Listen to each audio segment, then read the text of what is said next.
오늘 하루도 행복 가득한 하루였길 바라며 유대인의 지혜가 담긴 탈무드 속으로 여행을 떠나보겠습니다. 오늘의 굿나잇 스토리를 시작하기에 앞서 눈을 감고 포근한 이불 속에 몸을 푹 담그는 시간을 가져보아요. 눈을 감고 팔, 다리에 서서히 힘을 풀어줍니다. 천천히 길게 숨을 들이쉬었다가 내쉬면서 심호흡을 해봅니다. 숨을 들이쉬고 내쉬고. 자, 그럼 탈무드 이야기를 시작해 보겠습니다. 솔로몬과 여왕개미. 솔로몬 왕은 어느 날 하느님으로부터 굉장한 선물을 받았다. 그것은 비단으로 짠 카펫이었는데 그것을 타면 하늘을 날아 어디든지 갈 수가 있었다. 솔로몬 왕은 그 덕분에 아침 식사와 점심 식사를 각각 서로 다른 나라에서 즐기는 꿈같은 나날들을 보내고 있었다. 그런 자신이 스스로도 위대해 보였다.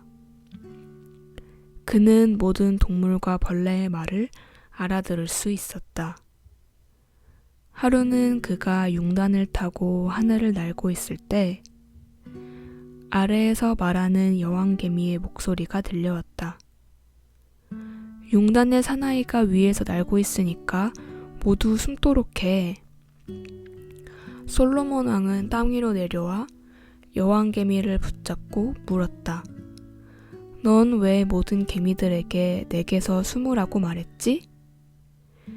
그건 세상에서 당신이 가장 위대하다고 착각하고 있기 때문입니다. 그것은 아주 위험하고 무서운 생각이지요. 솔로몬 왕은 여왕개미를 보고 웃으며 말했다. 내가 진짜 위대하다는 것을 보여주겠다. 넌 너무 작아서 나처럼 높이 날 수는 없을 것이다.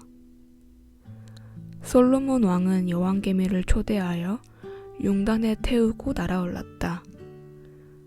하늘 높이 올랐을 때 여왕개미는 왕의 머리 위를 윙윙 날아다니며 말했다. 보세요. 내가 더 높이 날잖아요.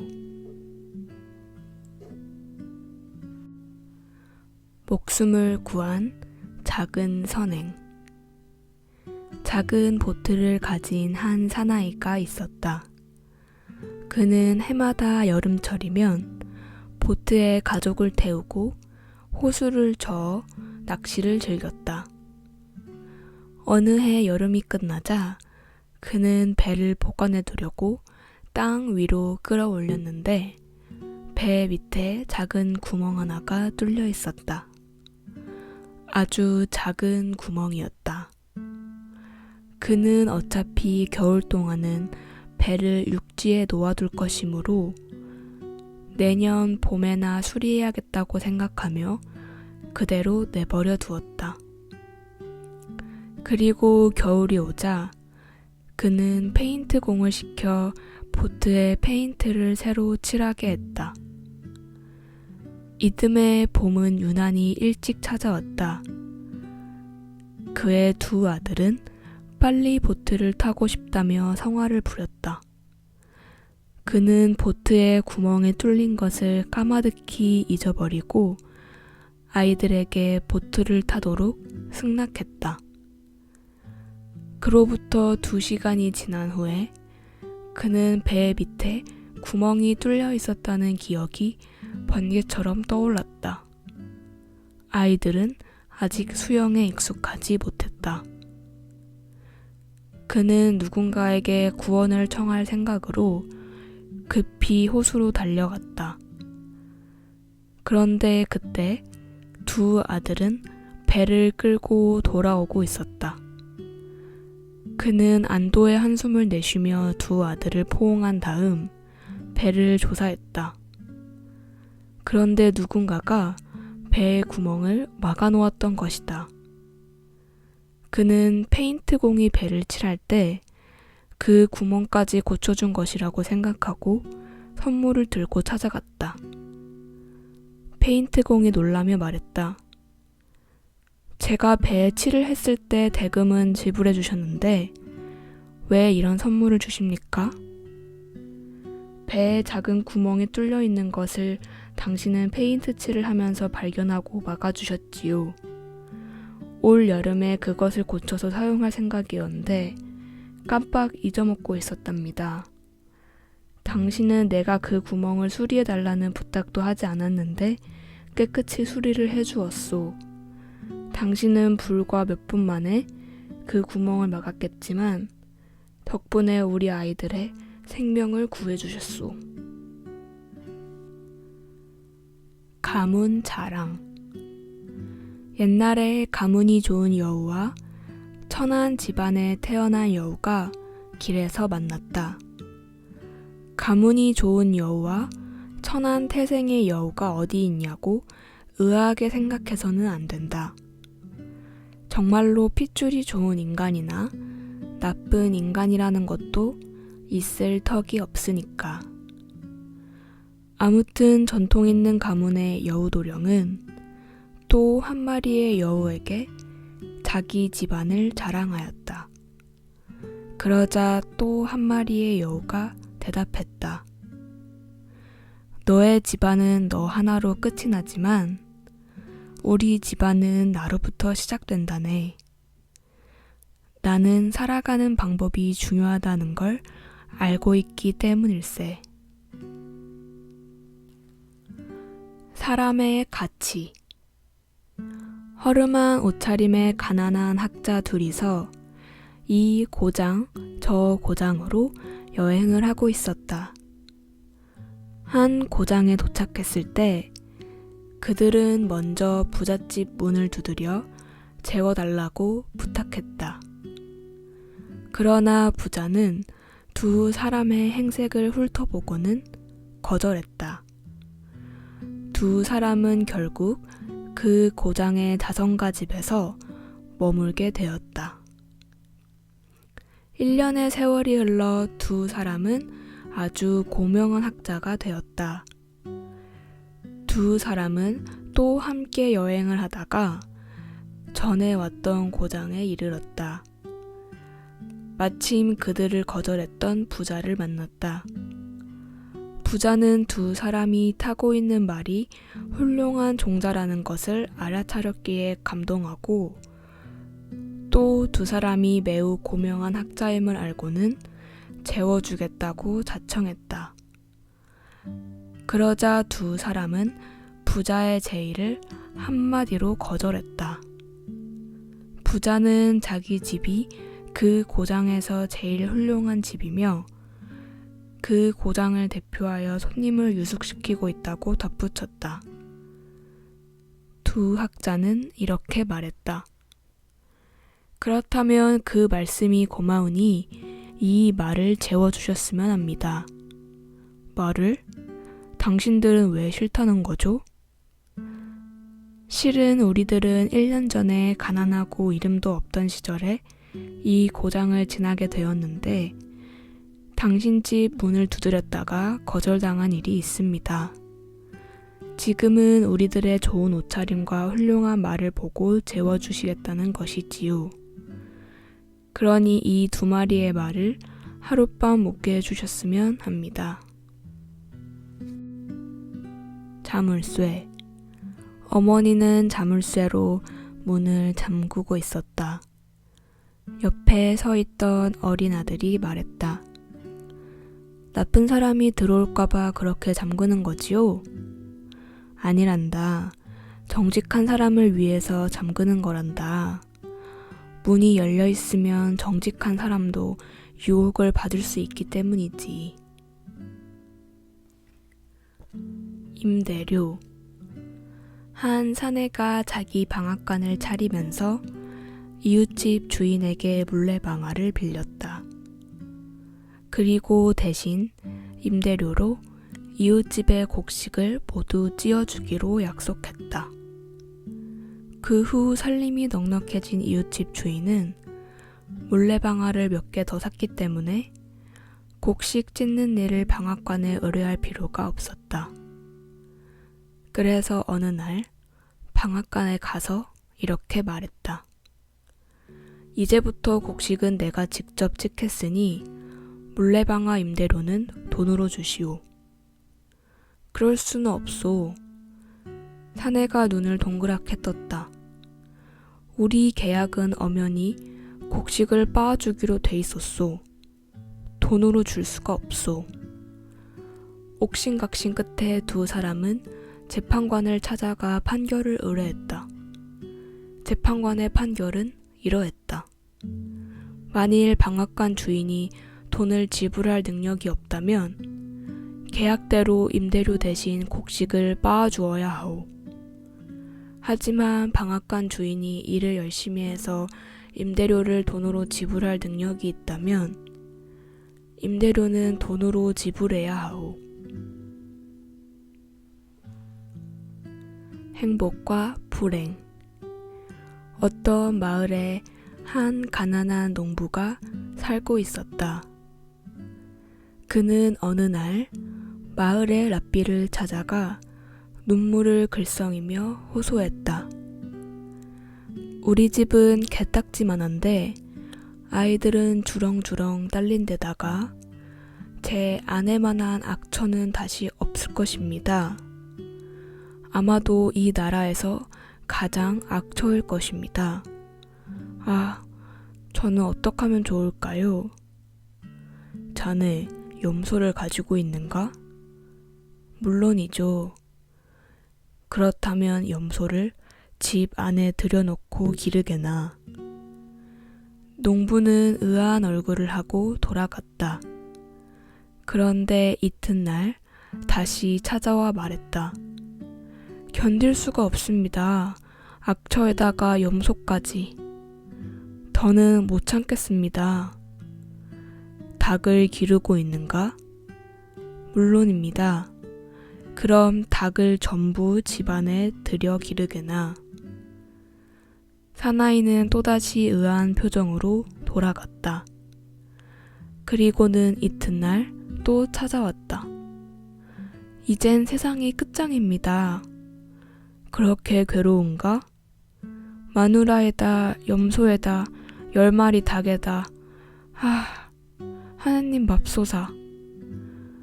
그럼 염소와 닭을 모두 밖으로 내몰고 내일 또 한번 찾아오게나. 이튿날 그 가난한 농부는 다시 찾아왔다. 이번엔 혈색도 좋고 마치 황금의 산에서 나온 것처럼 두 눈이 번쩍번쩍 빛나고 있었다. 염소와 닭을 모두 내몰았습니다. 집은 이제 궁전 못지않습니다. 진정한 가난. 두 사람이 랍비에게 상담하고자 찾아갔다. 한 사람은 그 고장에서 제일 가는 부자이며 또 한 사람은 가난한 사람이었다. 두 사람은 대기실에서 기다리고 있었다. 더 일찍 온 부자가 먼저 랍비의 방으로 들어갔다.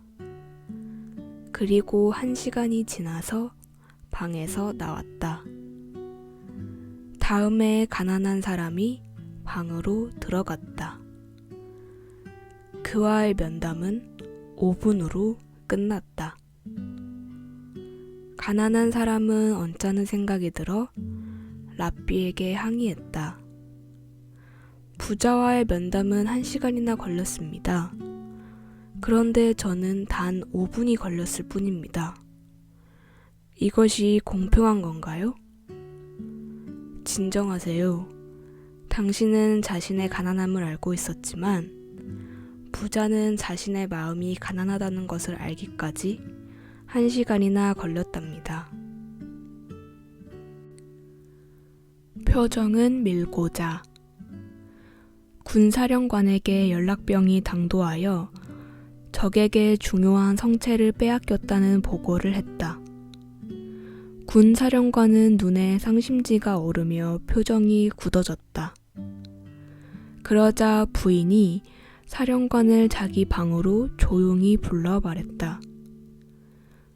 저는 성체를 빼앗긴 것보다 더 나쁜 일을 당했답니다. 그게 무슨 말이요? 저는 당신 표정에서 당신이 당황한 것을 읽었습니다. 성체야 당장 잃어버렸다고 하더라도 다시 빼앗을 수가 있습니다. 그러나 사령관이 용기를 잃는 것은 당신 군대를 전부 잃는 것보다도 훨씬 더 나쁜 것입니다. 신자와 선인은 다르다. 어떤 마을에 스스로 경건한 신자임을 자처하면서 예배당에는 잘 다니고 있지만 실제 품에는 매우 나쁜 사나이가 있었다. 하루는 목사가 그를 불러 품행을 바르게 하라고 주의를 주었다. 그러자 그 사나이가 말했다. 나는 정해진 날에는 꼬박꼬박 예배당에 다니는 경건한 신자인뎁쇼? 여보게나 동물원에 매일 간다고 해서 사람이 동물이 되는 건 아니지 않는가? 옷이 화려한 이유. 외국에서 학자가 이민을 왔다. 그의 복장은 매우 화려하고 훌륭했다.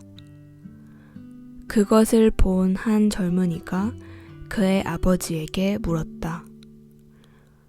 어째서 외국에서 온 학자들은 저렇게 호화스러운 복장을 하고 있는 걸까요? 그건 그들이 대단한 학자가 못 되기 때문이란다. 그들은 훌륭한 옷이라도 입어서 사람들을 위압하려는 것이지. 그러자 옆에 있던 할아버지가 말씀하셨다. 아니다. 모두 잘못 알고 있구나. 저들이 저렇게 좋은 옷을 입고 있는 것은 그들이 다른 나라에서 이민 온 사람이기 때문이란다. 자기가 살았던 고장에서는 평판에 의해 사람들을 헤아리지만 밖에 나가면 의복에 의해서 평가되거든. 자선의 방법. 사회적으로 저명한 두 친구가 거리를 걷다가 거지를 만났다.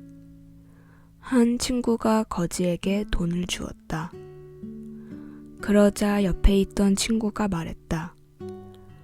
그렇게 사람들이 보는 앞에서 돈을 주려면 차라리 안 주는 편이 좋았을 걸세. 훌륭한 제자. 한 랍비가 제자리를 초대해서 함께 저녁 식탁에 앉았다. 랍비가 제자에게 말했다. 우선 기도문부터 외워라. 그런데 제자는 몇 줄밖에 외우지 못했다. 다른 기도문은 물론이고 이제까지 가르친 내용들마저도 거의 외우지를 못했다. 랍비는 화가 나서 제자를 꾸짖었다. 식사가 끝나자 제자는 풀이 죽어 돌아갔다. 며칠 뒤 랍비는 그 제자에 관한 소문을 들었다. 그가 환자를 돌보아주고 가난한 사람들에게 많은 선행을 베풀고 있다는 이야기였다. 순간 랍비는 부끄러운 생각이 들었다. 그는 제자들이 모이자 이렇게 말했다. 마음속 행동은 생각으로 나타나게 되어 있다네. 하지만 몇만 권의 책을 읽어서 많은 지식을 갖고 있다 해도 마음을 경작하지 않는다면 단지 알고 있는 것에 불과할 뿐이라네. 거지와 현인. 어떤 마을에 태도가 경건하고 정직한 사람이 있었다. 그는 평소 현인이나 성인들을 만나고 싶어 했기 때문에 열심히 모든 것을 올바르게 행하며 그들이 오기를 기다렸다. 한 달, 두 달, 반년이 지났다. 그러나 현이는 찾아와 주지 않았다. 어느덧 1년이 지났다. 그는 여전히 날마다 그들을 기다리고 있었다. 하루는 누더기를 걸친 거지 하나가 찾아왔다. 하룻밤만 신세를 지게 해주세요. 그는 성인을 기다리던 중에 거지가 찾아오자 실망스러운 목소리로 말했다. 여기는 여관도 식당도 아니요. 밥이라도 한 술만. 그는 애원하는 거지를 내쫓아 버렸다. 그의 늙은 아버지는 아들의 몰인정한 소행을 보고 이렇게 말했다. 그 사람이 바로 네가 오랫동안 기다렸던 현인일지도 모르는데. 법만 알아서. 대법원 판사가 어느 날 친구에게 돈을 빌렸다. 친구는 돈을 빌려주면서 한 가지 단서를 달았다. 차용 증서를 쓰고 증인을 세워 서명해주게. 아니, 자네 날 못 믿겠다는 건가? 난 오랫동안 법을 연구하고 법을 지키며 살아온 사람일세. 바로 그 점이 염려되는 걸세. 자넨 법을 연구하고만 있어서 마음에 법이 가득하네. 그래서 빚 같은 건 쉽게 잃어버릴 수 있기 때문이지. 선과 악. 존경하는 스승에게 제자가 물었다. 경건한 자가 사람들에게 올바르게 살도록 강권하지 않는 것은 무슨 까닭입니까? 그들은 항시 착한 일을 행하고 올바르게 살도록 사람들에게 권하고 있지 않느냐? 그러나 악한 자가 사람들을 악한 짓을 하도록 유혹하는 쪽이 훨씬 강한 힘을 가지고 있으며 또 사람들을 악한 짓을 하도록 꿰어들여 패거리를 늘리고자 할 때에 우리들보다 더욱 열심히 하고 있습니다. 올바른 일을 행하고 있는 사람은 혼자 걷기를 두려워하지 않는 법이라네. 그러나 나쁜 짓을 하는 자는 혼자 걷기를 두려워하기 때문이지. 자선의 4가지 유형. 자선에 대한 4가지 유형의 태도가 있다. 1번. 자진해서 돈이나 물품을 남에게 주지만 다른 사람이 자기처럼 돈과 물품을 내놓는 것은 좋아하지 않는다. 2번. 다른 사람이 자선을 베풀기를 바라면서 자기는 자선을 베풀려고 하지 않는다. 3번. 자기도 기꺼이 자선을 베풀고 남들도 자선을 베풀기를 바란다. 4번. 자기도 자선 베풀기를 싫어하고 다른 사람이 자선 베푸는 것도 싫어한다. 첫 번째 유형은 질투가 많은 사람이고 두 번째 유형은 자기를 저하시키는 사람이며 세 번째 유형은 선량한 사람이고 네 번째 유형은 완벽한 악인이다. 현인. 한 사나이가 현인에게 질문했다. 당신은 어떻게 해서 현인이 되셨나요? 그가 대답했다. 글쎄요. 식용유보다 등유에 더 많은 돈을 썼더니 현인이라 부르더군요. 우는 까닭. 깊은 산중에 훌륭한 은둔자가 살고 있었다.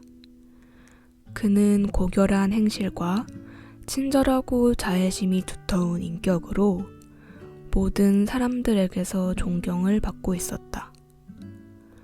늘 세심한 주의력으로 한 마리의 개미도 밟지 않도록 조심해서 걸었고, 자연의 그 어떤 피조물에게 피해를 주지 않으려 신중하게 생활에 나아갔다. 제자들도 물론 그를 대단히 존경하고 있었다. 80세가 지나자 그의 육체는 점점 쇠약해져 갔다. 그도 그 사실을 깨닫고 자기의 죽음이 가까워졌음을 알았다. 제자들이 그의 머리맡에 모이자 그가 울기 시작했다. 제자들은 깜짝 놀라 물었다. 선생님, 왜 우십니까? 선생님께서는 공부하시지 않거나 제자들을 가르치시지 않은 날이 단 하루도 없었습니다. 또한 늘 자선을 베푸셨고 이 나라에서 가장 존경받고 계십니다. 더구나 정치 같은 더러운 세계에는 단 한 번도 발을 들여놓으신 적도 없으십니다. 선생님께서는 우실 이유가 없는 것 같은데 어찌하여 그리 슬피 우시는지요? 그래서 나는 울고 있다네. 나는 죽는 순간 내 자신에게 그대는 공부를 했는가? 그대는 자비를 베풀었는가? 그대는 옳은 행실을 했는가? 하고 묻는다면 나는 전부 그렇다고 대답할 수 있네. 하지만 그대는 인간의 일반적인 생활에 참여했는가? 하고 묻는다면 나는 아니요라고 대답할 수밖에 없네. 그래서 나는 울고 있다네. 아이의 친모. 지혜의 왕 솔로몬에게 어느 날 두 여인이 찾아왔다. 한 어린아이를 안고 온 그녀들은 서로 자기의 아이라고 다투면서 그 아이가 누구의 아이인지 판결해달라고 청원했다. 솔로몬의 왕은 여러 가지를 조사했지만 결국 어느 쪽 여인의 아이인지 알 수가 없었다. 솔로몬 왕은 그 어린아이를 칼로 잘라 2등분하라고 명령했다. 그러자 한 여인이 갑자기 미칠 듯이 울부짖으며 소리쳤다. 그렇게 하려면 차라리 아기를 저 여인에게 주십시오. 솔로몬 왕은 그 여인에게 말했다. 아기의 진짜 어머니는 당신이요. 자, 아기를 데려가시오. 오해. 한 사나이가 버스에 올랐다. 그가 빈자리를 찾기 위해 주위를 살펴보았더니 몸집이 절구통 같은 부인이 푸들 강아지를 데리고 의자를 둘씩이나 차지하며 앉아 있었다. 이 개가 한 사람의 몫의 좌석을 점령하고 있었던 것이다. 그는 몹시 피곤하고 지쳐 있었으므로 부인에게 양해를 구했다. 미안합니다만 이 좌석을 비워주실 수 있겠습니까? 그러나 부인은 못 들은 척하고 있었다. 그는 다시 한번 말했다. 죄송합니다만 이 개 대신 저를 앉게 해주십시오. 이번엔 부인이 머리를 옆으로 절레절레 내저었다. 사나이는 화가 나서 그 강아지를 버스 창밖으로 내던졌다. 그러자 옆에 있던 사나이가 그를 한심한 듯 바라보았다. 나쁜 건 강아지가 아니라 그 여자가 아니요? 당신은 엉뚱한 것에 화를 내고 있군요. 마치 엉뚱한 것을 칭찬하듯이 말이오.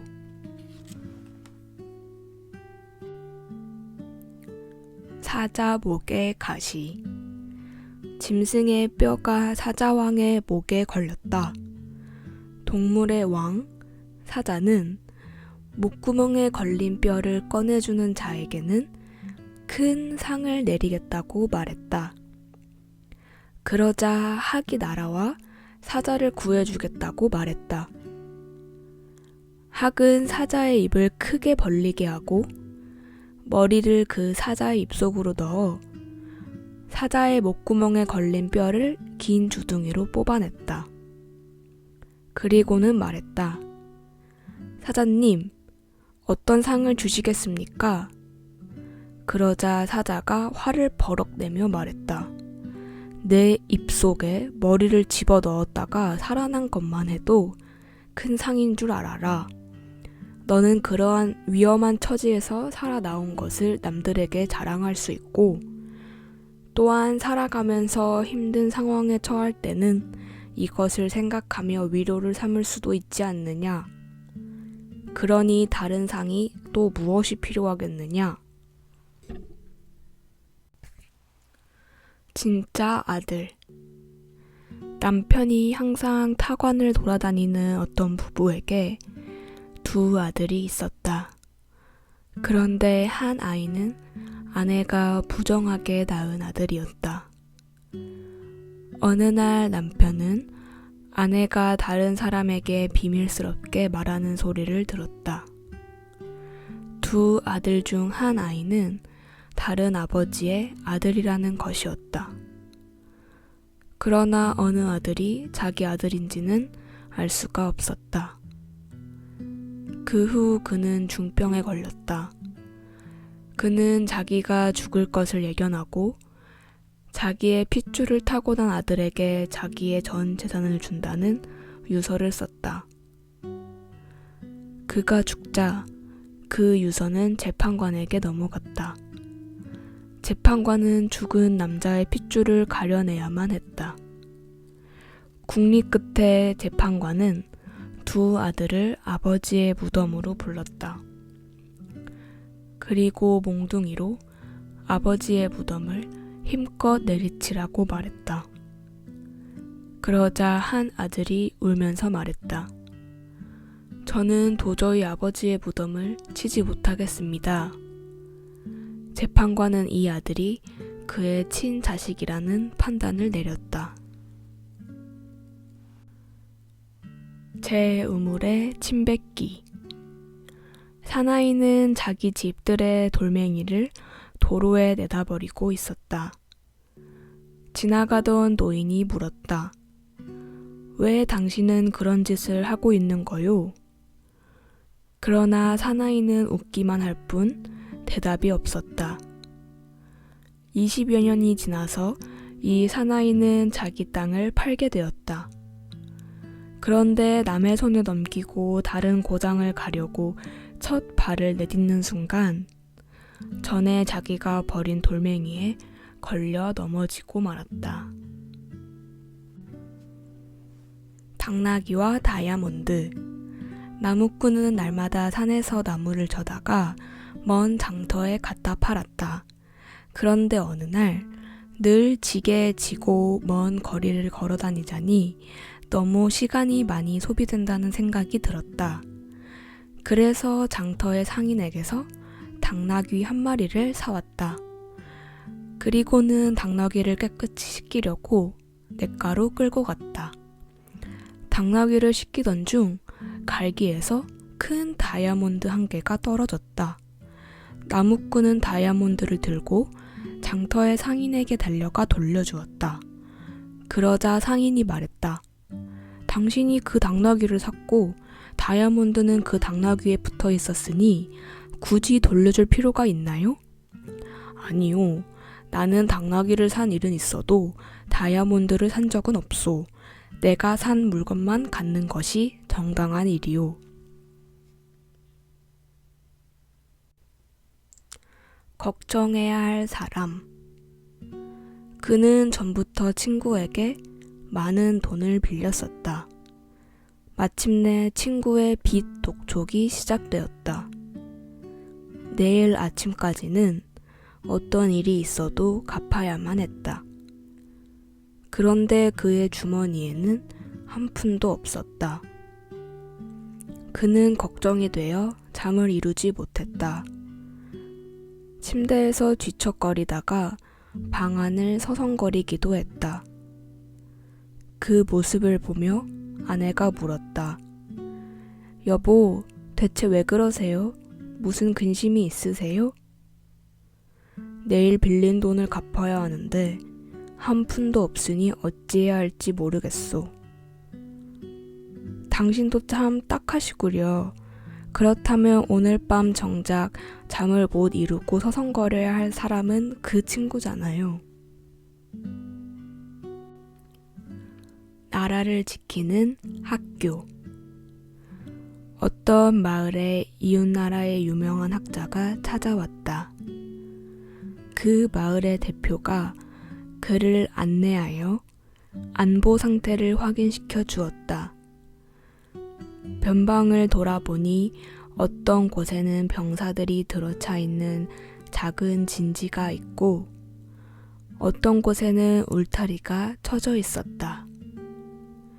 그 마을의 대표가 그를 데리고 숙소로 돌아왔을 때 학자가 말했다. 나는 아직 이 나라가 어떻게 지켜지고 있는가를 보지 못했습니다. 나라를 지키는 것은 병사가 아니라 학교입니다. 왜 나를 제일 먼저 학교로 데려가지 않았습니까? 아이를 지킨 개. 모두들 외출한 집에 개 한 마리가 집을 지키고 있었다. 그 집에는 커다란 우유통이 있었는데 독사 한 마리가 어슬렁거리다가 우유통에 빠지고 말았다. 독사는 허우적거리다가 간신히 빠져나갔지만 그 치명적인 독은 우유 속에 섞이고 말았다. 그 사실은 개만이 알고 있었다. 가족들이 돌아왔다. 아이가 우유통에 다가오자 개가 무섭게 짖어댔다. 그래도 가족들은 개가 왜 그렇게 소란을 피우는지를 알 수 없었다. 아이가 우유를 마시려 할 때 갑자기 개가 덤비는 바람에 우유가 모두 엎질러지고 말았다. 개는 그것을 핥아먹었다. 그리고는 곧 죽어버렸다. 그제야 가족들은 그 우유에 독이 들어있었다는 것을 알았다. 가족들은 개를 끌어안고 모두 슬픔에 잠겼다. 자신을 칭찬하는 이유. 어떤 유명한 학자가 이웃 마을의 지도자가 되어달라는 부탁을 받았다. 그는 그 마을에 도착한 뒤 숙소에 틀어박혀 몇 시간이 지나도 나오지 않았다. 새 지도자를 맞이하기 위한 환영의 시간이 임박하자 마을 대표가 그의 방으로 들어갔다.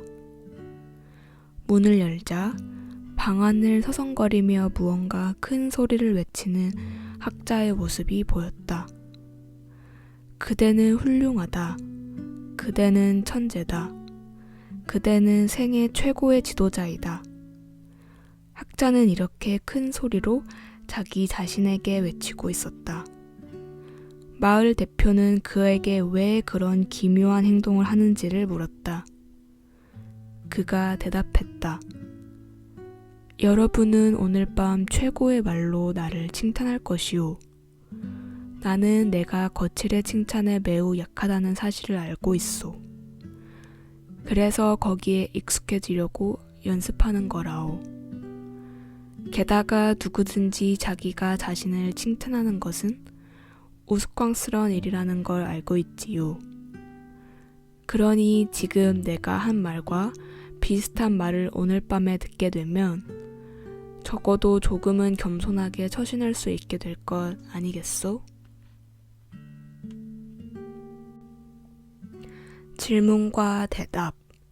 스승의 질문과 제자의 대답이다. 사람의 입은 하나인데 귀는 둘이다.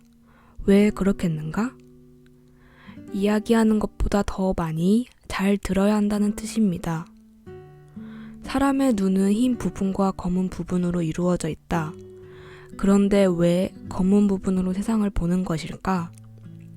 그것은 세상을 어두운 면에서 보는 편이 좋기 때문입니다. 밝은 면에서 보면 지나치게 자신에 대해서 낙관적인 사고방식을 갖게 되기 때문에 그로 인해 교만해지지 않도록 경계하기 위함입니다. 너무 늦다. 눈먼 거지가 인적이 드문 거리의 모퉁이에 앉아 있었다. 마침 그곳을 지나가던 두 사나이가 거지를 발견했다. 한 사나이는 동전을 꺼내 그에게 주었지만 한 사나이는 아무것도 주지 않았다. 그러자 갑자기 죽음의 사자가 나타나 두 사나이에게 말했다. 이 가엾은 거지에게 동전을 베푼 자는 앞으로 50년 동안만 나를 두려워하면 된다. 그러나 자선을 베풀지 않은 한 사람은 곧 죽게 될 것이다. 그러자 동전을 주지 않았던 사나이가 당황하며 말했다. 지금 당장 돌아가서 그 거지에게 동전을 베풀고 오겠습니다. 아니다.